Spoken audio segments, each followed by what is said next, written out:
하나님께서 오늘 우리에게 주시는 말씀은 신약 성경 갈라디아서 1장 18절에서 24절 말씀입니다. 갈라디아서 1장 18절에서 24절 말씀 교독하도록 하겠습니다.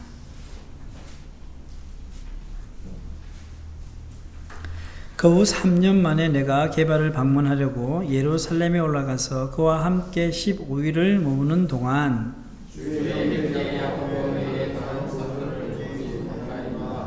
보라, 내가 너희에게 쓰는 것은 하나님 앞에서 거짓말이 아니로다.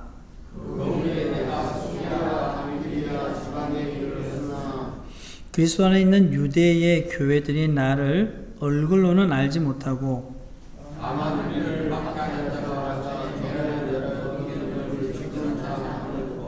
함께 읽겠습니다. 나로 말미암아 하나님께 영광을 돌리니라. 아멘. 할렐루야. 네, 하나님 은혜와 평화가 우리 성도님들 가운데 있기에 축복합니다. 개신교 개혁 교회가 중요하게 신앙 고백으로 채택하는 웨스트민스터 신앙 고백이 있습니다. 거기에 보면 소요리 문답이 있어요. 소요리 문답. 이 문답으로 성경을 이제 공부하고 신학을 고백하게 하는데요. 그 소요리 문답 제1질문이 있는데 그 1질문이 뭡니까? 사람의 첫째 되는 목적은 무엇인가? 답이 뭐예요? 사람의 첫째 되는 목적은 하나님을 영화롭게 하며 그분을 영원토록 즐거워하는 것이다 말하고 있습니다. 여러분, 이것이 예수 믿는 사람들이 가져야 할 가장 우선되는 인생의 목적입니다. 인생의 목적은요, 삶의 방향과 길을 결정합니다. 그래서 예수님을 믿으면 인생의 가장 중요한 문제가 해결되는 거예요. 우리 인생의 목적이 생기기 때문입니다. 하나님을 영화롭게 한다는 것은요, 사람이 무엇을 해서 하나님을 영화롭게 만든다는 의미가 아닙니다.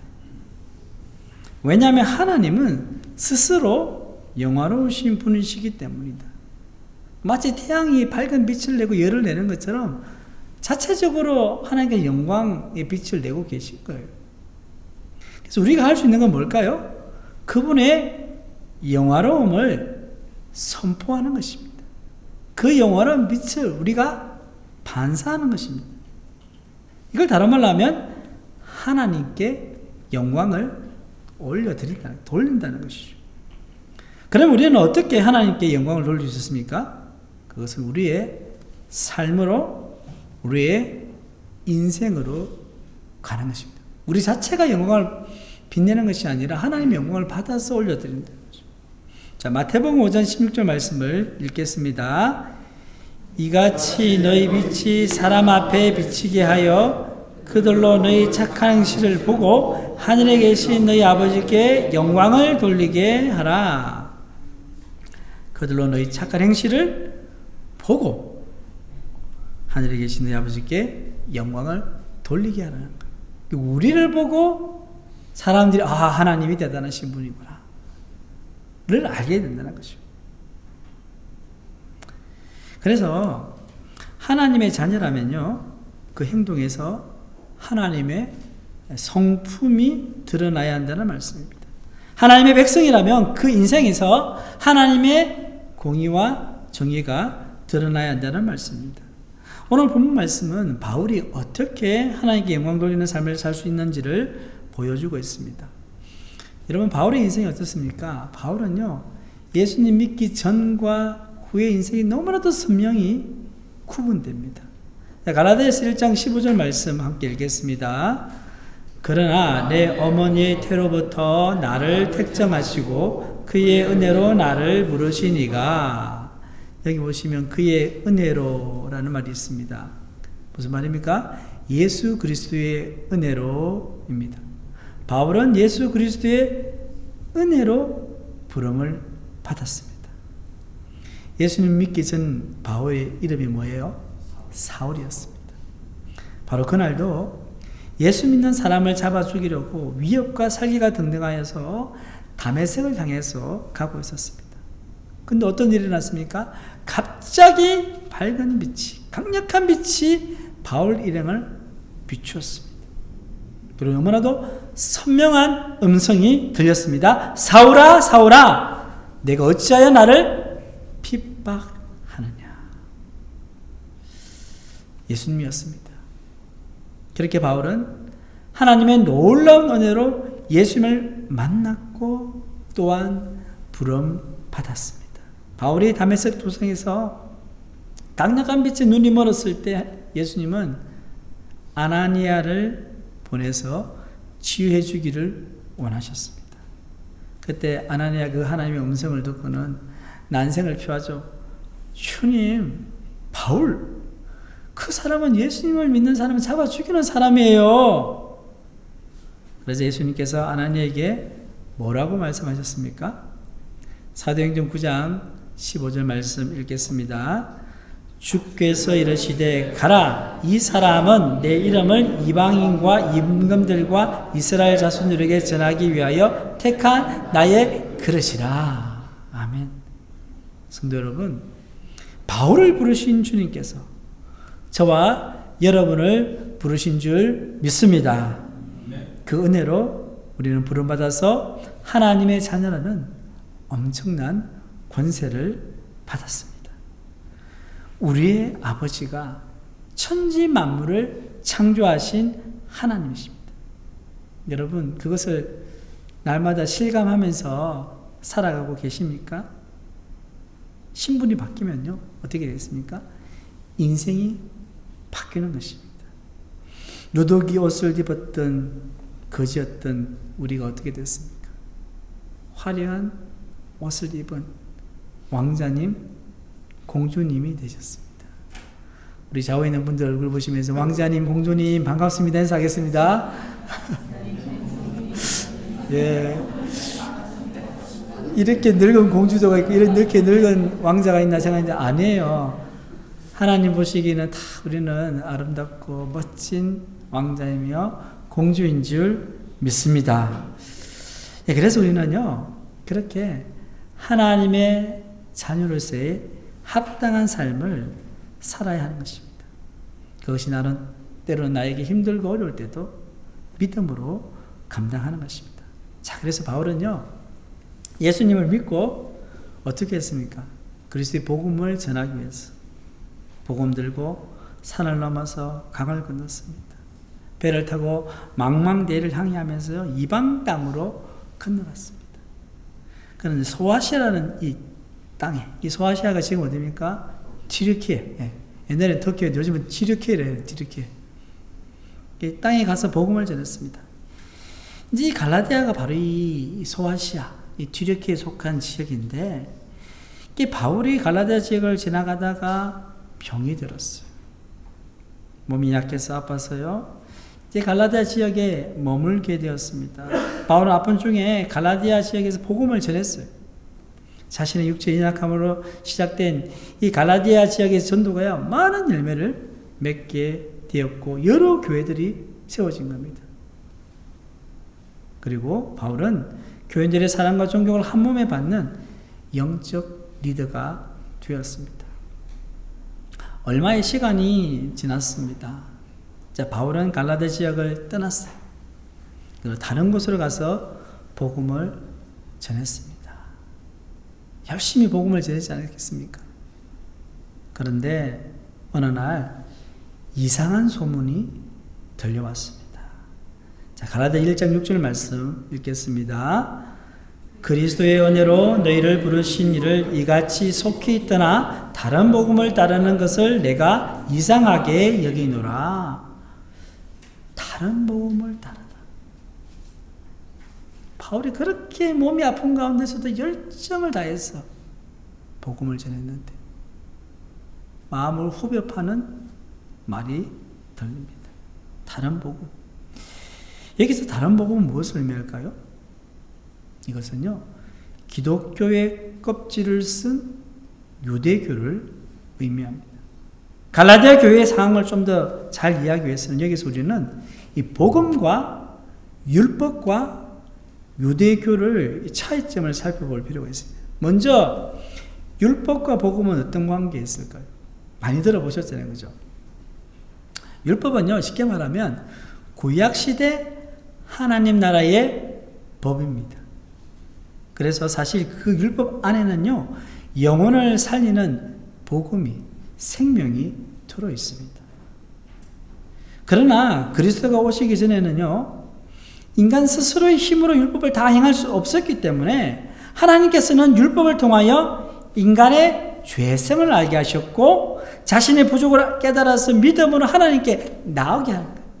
그게 율법의 아주 중요한 역할이었습니다. 그렇다면 유대교는 무엇입니까?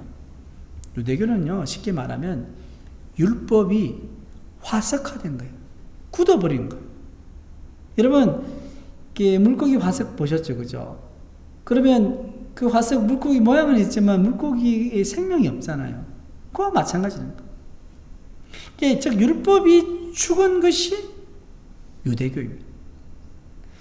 유대인들이 바벨론 포로에서 돌아오고 난 뒤에 그들은 율법을 더 강조해서 율법 자체로 구원받을 수 있다는 교리를 만들었습니다.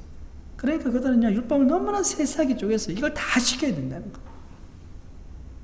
다시 말해서 유대교는 율법에 대한 잘못된 열정으로 인해서 율법의 형식 자체를 구원의 수단으로 만들어서 사람들에게 강요했습니다.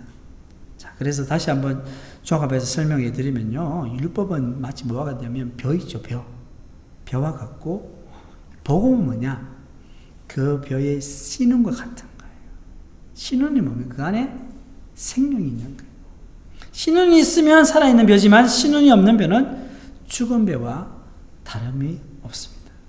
그래서 유대교는요, 마치 죽은 벼와 같습니다. 복음이 빠진 율법은요, 생명력이 없습니다. 그래서 유대교가 말하는 율법을 통해서는 구원이 없습니다. 여러분, 지금도 유대교 있잖아요. 그 사람들은 예수님을 인정하지 않습니다. 신약 성경을 인정하지 않고 구약의 모세오경만 인정하는 거예요. 자, 다시 정리하면 다른 복음은 기독교의 껍질을 쓴 유대교입니다. 그러니까 예수 그리스도를 믿는 것으로 부족하고 율법을 지켜야 구원을 얻을 수 있다는 것입니다. 그러니까 예수님도 믿어야 하지만 뭐가 있어야 돼요? 율법도 꼭 지켜야 구원받는다는 거예요. 바울이 전한 복음의 핵심과 전혀 다릅니다.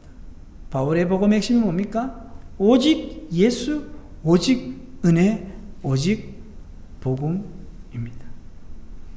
처음에 그렇게도 바울이 전한 복음을 기뻐했던 갈라디아 교인들이 어떻게 해서 이 지경에 이르게 되었을까요? 자, 갈라디아서 1장 7절 말씀 함께 읽겠습니다.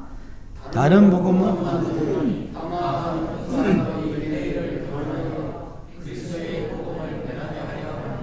아멘. 갈라디아 교회 교인 모두가 다 따르는 것은 아니지만 일부 교인들이 여기 빠져 있는 거예요. 근데 여기 보시면 어떤 사람들 나오죠?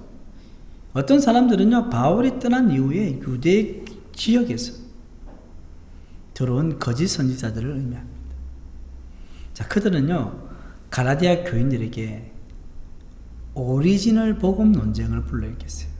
여러분, 오리지널은 뭡니까? 원래 근본되는 거잖아요. 시작이거든요. 어쩌면 그 당시 갈라디아 교인들은요, 신앙의 연조가 늘어가면서 구원의 감격과 신앙의 열정이 점점 사그라들고 있을 때였을 것입니다. 그래서 신앙의 침체가 와 뭔가 모르는 어떤 신앙생활의 갈급함을 느꼈을 것입니다. 그런데 이 유대 지역이 뭡니까? 그들에게는요, 예수님이 탄생한 것이고요, 교회가 시작된 지역이에요. 거기 있는 사람들이 와서는 미혹을 합니다.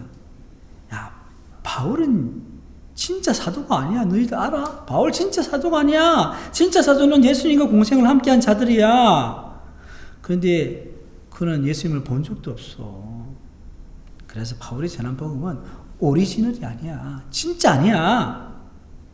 왜냐하면 진짜 복음은 예루살렘에 있는 사도들이 전한 복음이야. 알려면 제대로 알아야지. 이렇게 이제 미혹을 하는 거예요. 자, 그래서 여러분, 이제 예루살렘판 이 복음을 그들이 전하기 시작하는데 그 복음을 쫙 열어보면 뭐가 있어요? 복음도 있어요. 예수님 믿어야 돼요. 그런데 또 뭐가 있어요? 율법도 꼭 지켜야 돼요. 할례도 받아야 돼요. 그렇게 이야기하는 거예요. 그러니까 뭔가 새로운 것을 들으니까 어때요?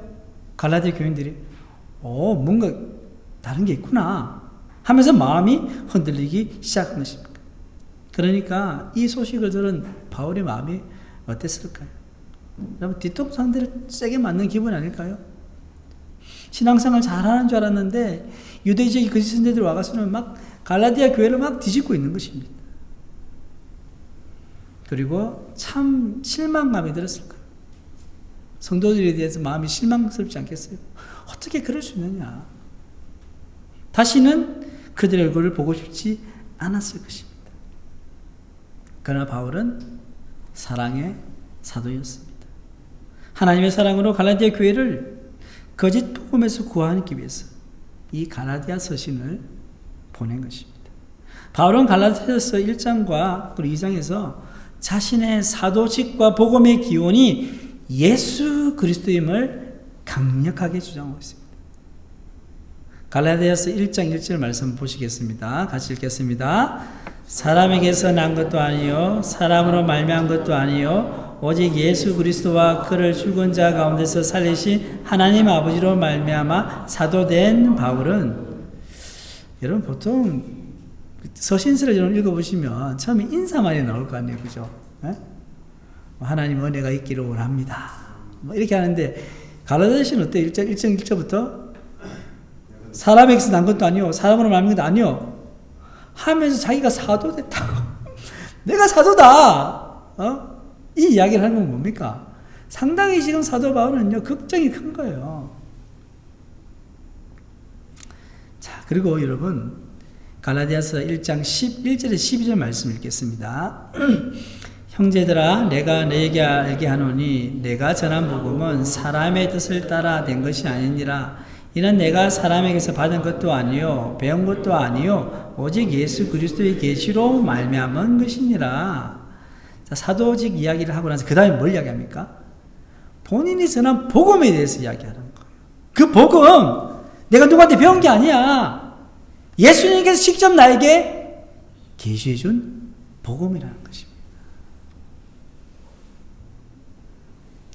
오늘 본문 18절에 19절을 보시면요, 바울이 예루살렘에 올라가서 15일 머무는 동안 게바가 누굽니까? 베드로예요, 베드로.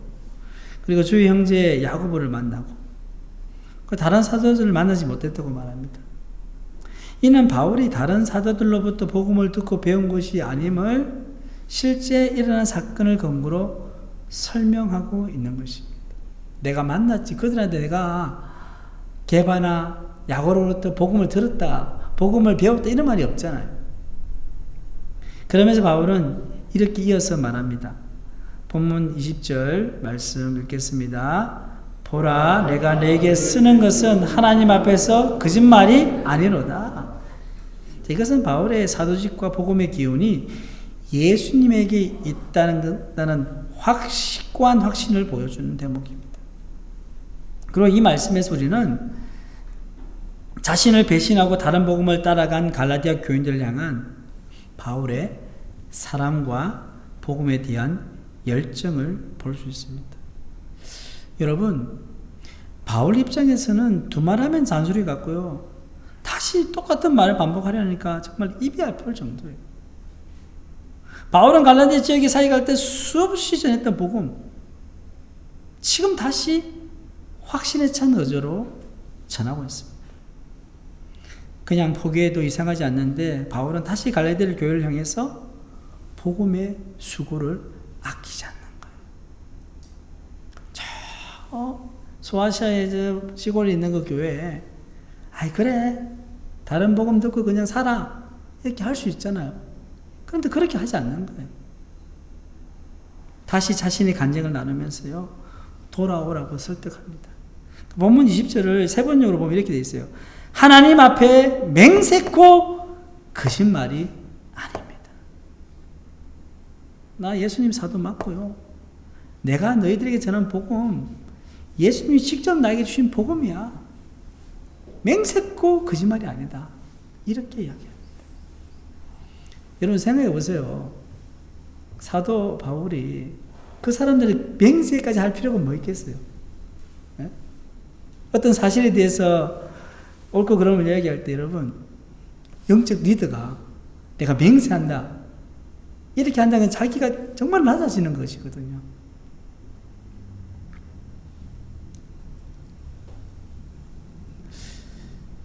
그래서 여러분 이 갈라디아서는 어떻게 보면요 내용 증명을 보내는 어떤 법적인 편지처럼 되게 딱딱하게 느껴집니다. 읽어보시면요.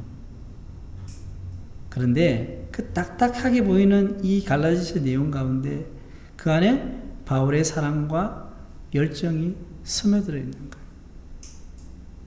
그렇다면 바울의 이런 사랑과 열정이 어디에서 나왔을까요? 그것은 바울이 자신이 고백한 것처럼요 자신의 신앙 정체성에서 나왔습니다. 갈라디아 1장 15절 말씀 우리 함께 읽겠습니다. 그러나 내 어머니의 태로부터 나를 책정하시고 그의 은혜로 나를 부르신 이가, 자, 하나님께 영광 돌리는 것은요 우리의 삶과 인생을 통해 가능하다고 서두에 말씀을 드렸습니다. 그렇기 때문에 내가 하나님의 자녀이며 하나님의 백성이며 예수 그리스도의 사도라는 확고한 정체성이 중요합니다. 왜냐하면 내가 누구인지에 대한 확신에 따라서 우리의 인생이 달라지기 때문입니다. 바울이 예수님 믿기 전의 정체성은 뭡니까? 바리새인이었어요. 율법을 믿고 율법을 실천하며 사는 그것이 구원이라 생각했던 사람이었습니다. 그래서 정오와 살기로 가득했어요. 정말로 멸망의 길을 가고 있었습니다. 반면에 바울이 예수님을 만나 그리스도의 사도가 된 이후 어떻게 됐습니까? 자신을 배신하는 자들까지도 품어주는 사람이 되었습니다. 성도 여러분, 자신의 정체성이 변할 때 인생도 변화될 줄 믿습니다. 바울의 인생은요, 예수를 믿고 난 이후에 180도 바뀌었어요. 그리스도의 장성한 분량까지 충만한 데까지 되기 위해서 삶의 변화를 추구했습니다. 바울의 인생에서 일어난 엄청난 삶의 변화의 한 대목이 오늘 본문 말씀에 잘 묘사되어 있습니다. 본문 23절에서 24절 말씀을 함께 읽겠습니다. 다만 우리를 박해하던 자가 전에 멸하던 그 믿음을 지금 전함을 듣고 나로 말미암아 하나님께 영광을 돌리니라. 지금 자기 간증을 하는 거예요. 박해하던 사람이 그 믿음을 전한다니까 뭐예요? 바울을 보고 하나님께 영광을 돌렸다고 말씀하고 있습니다. 사람들이 바울을 보면서 바울을 보니까 정말 하나님이 살아계시구나 이렇게 말하는 거예요. 여러분 신앙생활 하시면서 내가 너 보니까 예수님 한 분, 하나님 한 분 있는 것 같다 이런 말 들어보셨습니까? 그게 뭡니까? 나를 통해서 하나님께서 영광 받으시는 것입니다. 그게 뭡니까? 하나님의 은혜요 복음의 능력입니다. 저를 포함해서 이 자리에 계신 모든 성도님들이 세상 사람으로부터 이와 같은 말을 들으면 좋겠습니다. 믿지 않는 가족이, 믿지 않는 친구가, 믿지 않는 직장 동료와 이웃이 누구야? 너를 보니까 정말 하나님이 살아계시는구나. 이런 말을 들을 때 하나님께서 영광 받으실 줄 믿습니다. 그런데 너무나도 부끄럽고 안타까운 것은요, 여전히 우리의 모습 속에는 하나님의 영광을 가리는 부분이 있다는 말씀입니다.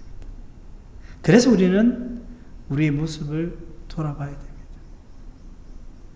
우리의 가정으로 말미암아, 우리의 사업과 일로 말미암아, 우리의 교회로 말미암아 하나님의 영광을 가리는 일이 없는지 돌아보아야 합니다. 그리고 만일 하나님의 영광을 가리는 일이 있다면 어떻게 해야 될까요? 회개해야 됩니다. 멈추고 돌아서야 됩니다. 다시 말씀에 순종하기를 간절히 기도해야 할 것입니다. 바울은 그 은혜로 말미암아 부름받아 하나님의 자녀로서 이방인의 사도로서 삶을 살았습니다. 복음이 그를 변화시켰고 그 변화된 삶으로 인해 하나님께 영광 되었습니다. 바울은 자신의 영광이 아니라 하나님의 영광이 더 소중했습니다. 우리도 그리해야 합니다. 의료 선교사 폴 브랜드라는 분이 있는 아주 유명한 분이 계신데요. 이분의 어머니 이야기 하나 말씀드리면서 마치도록 하겠습니다. 그의 어머니는요, 이제 인도 선교사였어요. 부부가 다 인도 선교사였는데, 어머니가 나이가 들어서 이제 69세가 되었어요. 파송 선교회에서는 자, 사역진 인도를 떠나서 고향으로 돌아가십시오. 이렇게 이제 권면을 한 거예요. 그래서 그녀는 집으로 돌아갈 이제 준비를 하면서 이렇게 이제 하다가 그때 마침 예수님을 들어보지 못한 사람들이 사는 산악지방을 알게 된 거예요. 그러니까 인도 그 지역에서 열심히 사역했는데도 본인이 한 번도 가보지 못한 지역, 예수님을 듣지 못한 사람들을 발견한 거예요. 그리고 나서는 이 아들 브랜드는요, 가만히 보니까 그 어머니가 집으로 돌아가지 않고, 영국으로 돌아가지 않고, 26년 동안, 나이가 들 동안, 왕성하게 그곳에서 선교 활동을 계속 하시는 거예요. 자, 여러분, 이제 70세가 넘고 하니까 선교에서 어떻게 할게요? 돌아오는 거 어떻게 해요? 선교비도 이제 중단이 되겠죠, 그죠? 그런 가운데서 그냥 산악지방을 찾아가서는 작은 오두막을 쳐놓고는요, 20년간 더 사역을 했습니다. 그러는 과정에, 여러분, 연세가 들어가면 어떻게 됩니까? 다릅니다. 제가 아는 어떤 선교사님도요, 평신도 선교사인데, 거의 70이 다 돼갈 때, 부부와 선교지로 필리핀에 갔어요. 한 번씩 나오시는데 보니까, 선교지 갔다가 나왔는데, 이가 다 많이 빠져가지고 임플란트도 하시고 하루는 또 오셨는데 또 암 수술도 받으시고 그런데 그리고 다시 또 들어가시는 거예요. 마치 이제 그 폴 브랜드 어머니도요 있으면서요 고관절, 골절, 마비정세 온갖 병들이 찾아오는데 대나무 지팡이 2개를 몸에 의지해서 걸어다니면서요 늙은 말을 타고 약상자를 뒤에 싣고는요 산악지방을 구석구석 누우면서 복음을 전하는 거예요. 이제 이 어머니가 선교하는 것을 아들이 가서 본 거죠. 어머니는 사람들이 반기는 사람들, 반기지 않는 사람들, 사랑받지 못하는 사람들, 아픈 사람들, 장애가 있는 사람들, 눕는 사람들을 찾아다니면서 치료를 해주셨어요. 그리고 96세 일기로 세상을 떠나면서 많은 사람들에게 그리스도의 사랑을 전했다고 합니다. 근데 이 아들이 어머니가 죽기 전에 인도에서 마지막으로 이제 만났는데요. 그때 그 어머니는요, 선교지 동네 사람들에게 딱 둘러싸여서는요, 예수님의 이야기를 다 전하고 있었어요. 복음을 전하신 거죠. 아들 폴 브랜드는 나중에 이런 글을 남겼습니다. 자, 그 복음을 전하시는 어머니의 모습이죠. 촉촉히 젖은 어머니의 두 눈에서 반짝반짝 빛이 났다. 그 곁에 선 나는 어머니가 쇠잔해지는 두 눈으로 꿰뚫어 보셨을 모습을 볼 수 있었다. 자신들이 사랑하게 된 사람, 그 사람이 누굴까요? 어머니죠. 그죠?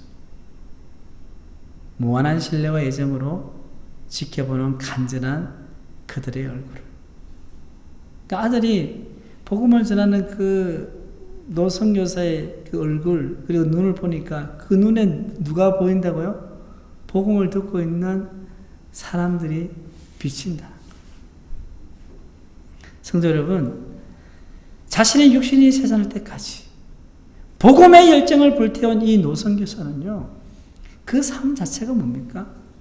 하나님께 영광이 되었습니다.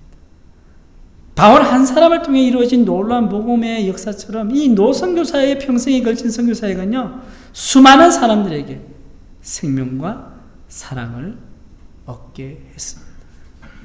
이와 같은 헌신적인 삶이 하나님께 영광이 되는 줄 믿습니다. 사랑하는 성도 여러분, 우리는 하나님께 영광 돌리는 인생으로 부름받았습니다. 우리 모두가 이 노 선교사님처럼 똑같이 살 수는 없습니다. 그렇지만 하나님께서 우리를 부르시다는 사실을 기억하며 받은 사명을 충성스럽게 감당할 때 우리는 하나님께 영광 돌리는 삶을 살아갈 수 있게 되는 줄 믿습니다. 이와 같은 은혜가 오늘 이 자리에 계신 모든 성도님들 가운데 있기를 주님의 이름으로 축원합니다. 하나님 아버지, 예수 그리스도의 은혜로 우리를 불러주시어 하나님 자녀 삼아주심에 감사드립니다. 하나님 자녀의 권세를 받았음에도 불구하고 그에 합당한 삶을 살지 못하여 하나님의 영광을 가렸던 저희들의 허물과 죄를 용서하여 주시옵소서. 이제부터 하나님의 부르심에 합당한 삶을 살아 하나님께 영광 돌리기를 원합니다. 저희로 말미암아, 저희의 가정으로 말미암아, 저희의 일터로 말미암아, 저희의 교회로 말미암아 세상 사람들이 하나님께 영광 돌리게 하여 주시옵소서. 이 모든 말씀 우리 주 예수님의 이름으로 기도드립니다. 아멘.